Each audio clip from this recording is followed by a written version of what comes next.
And the next fight I'm going to talk about, I've already talked about before. Again, I think this fight was meant to happen last week, but there was problems with COVID protocols, I believe, on the Victor Henry side.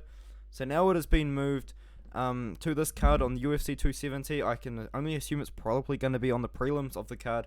Raoni Barcelos versus Victor Henry. Victor Henry making his UFC debut, a veteran of the MMA game. He's fought over in Ryzen. Far out. I should have known that, but I knew that he fought in Ryzen. Raoni Barcelos, on the other hand, man, UFC, and he's kind of always been on the edge of the top 15, which is kind of weird now that he's fighting a debuting fighter in Victor Henry. I think he was originally meant to have a different opponent, and that fell out, and now he is fighting him. Let me actually have a look. Trevin Jones. He's meant to fight Trevin Jones. Now he is fighting Victor Henry. That makes sense.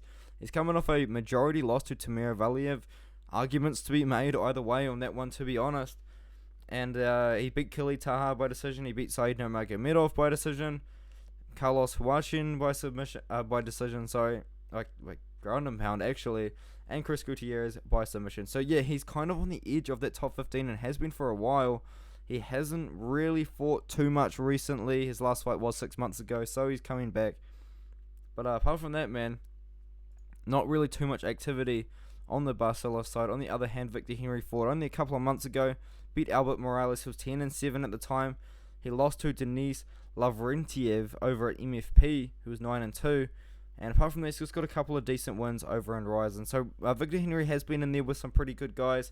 I think he's got a pretty decent ground game, but as I said in my original video, I do just think that Raoni Barcelos is a little bit better everywhere. And I think that we're just going to see Raoni Barcelos win the fight. I think if he was to get a finish, it would be in this fight, but I do think that we're just going to see Barcelos win a decision, as we have seen in his last couple of fights. I don't really have too much to say. I did make a little bit of a breakdown in my last video when I covered the fight night, but I think we're just going to see Barcelos win this fight. And yeah, that's kind of all I have to say.